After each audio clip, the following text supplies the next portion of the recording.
Review Samsung Galaxy M12. Halo semuanya. Samsung merilis cukup banyak smartphone kelas entry hingga menengah, mulai dari harga mepet sejutaan sampai kisaran 3 hingga 4 jutaan rupiah. Pilihannya banyak banget, benar-benar menyasar seluruh budget dan kebutuhan. Baru-baru ini, Samsung Galaxy M12 hadir sebagai alternatif terbaru di kisaran 2 jutaan rupiah. Dari penamaan dan juga desainnya, mungkin bakal dipersepsikan sebagai versi lain dari Galaxy A12, sama seperti Galaxy M02 dan Galaxy A02. Namun ternyata setelah dikulik lebih dalam, perbedaannya cukup banyak, bahkan membuat saya mengernyitkan dahi, karena spesifikasi di atas kertas tergolong menarik.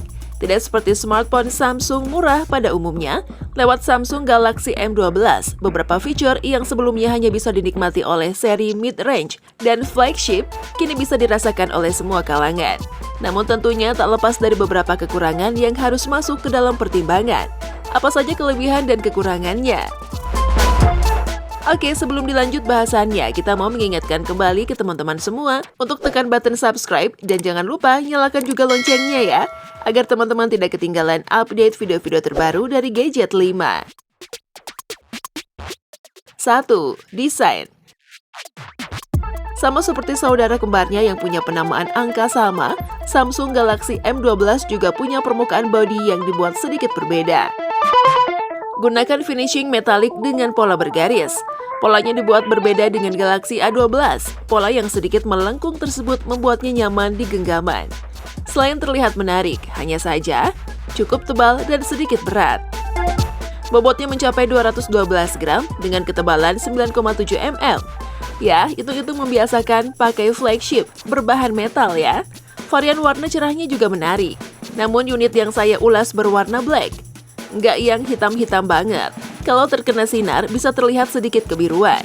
Permukaan bodi juga tak mudah membekas sidik jari. Namun juga harus hati-hati karena tanpa disertai soft case dalam paket penjualan. 2. Layar. Kombinasi tampilan lawas dengan teknologi baru agak sedikit disayangkan karena Samsung Galaxy M12 masih mengusung desain kamera depan water drop, atau yang Samsung sebut dengan Infinity V display. Resolusinya juga masih HD+, meski panelnya sudah PLS IPS. Nggak perlu khawatir, viewing angle sempit dan bisa streaming video di resolusi maksimum untuk reproduksi warna.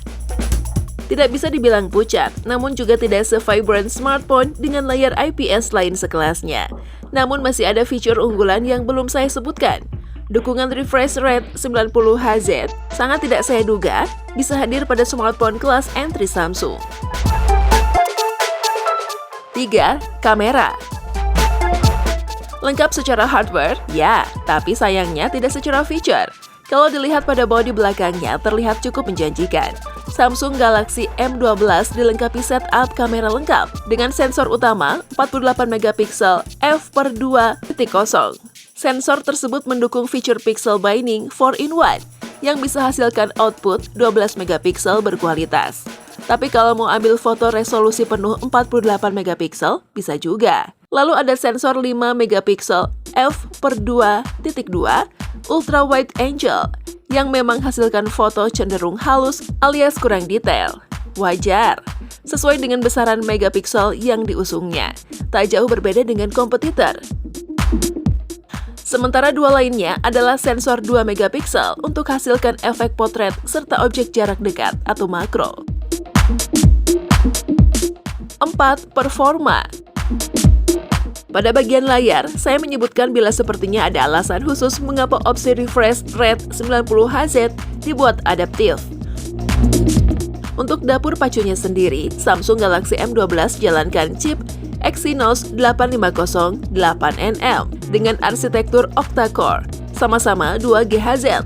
Unit yang kami gunakan adalah varian 4/64 GB, sementara ada juga yang lebih terjangkau di 3/32 GB. Ketika menggunakan smartphone ini sebagai daily driver, saya merasa performanya sedikit kurang gegas, terutama pada transisi atau refresh rate-nya. Tak jarang muncul stutter atau sedikit patah-patah bahkan saat mengakses menu saja. Nggak jadi lambat sih, tapi ya jadi nggak terasa saja fitur unggulannya. Yang saya tahu, chip yang bisa dibilang masih baru dan rancangan sendiri ini harusnya oke-oke saja. Terutama resolusinya juga hanya HD+, karena di Galaxy A21s performanya lebih stabil. Saya berharap ini hanyalah terkait optimalisasi software dan bisa diperbaiki ke depannya. 5. Baterai. Sudah pakai One UI, chipsetnya rancangan sendiri pula. Maka bila kamu berekspektasi bila baterainya bakal tahan lama, maka ekspektasi sudah sesuai. Secara kapasitas memang tak spesial, 5000 mAh, namun smartphone Galaxy M series memang dikenal akan daya tahan baterai yang memang juara. Tak terkecuali Samsung Galaxy M12 yang bisa bertahan hingga 1,5 hari ala pemakaian saya. Biasa saja. Wait, durasi tersebut dengan SOT mencapai 7 jam dan penggunaan mobile hotspot dalam durasi berjam-jam. Kalau tidak dijadikan modem berjalan sih, pasti bisa tahan jauh lebih lama, bahkan 2 hari. Mendukung fast charging 15 watt mengisi daya dari 5% hingga 54%. Membutuhkan waktu 1 jam, sementara untuk mencapai 94% diperlukan 1 jam kedua. Baru kemudian terisi penuh sekitar 20 menit kemudian.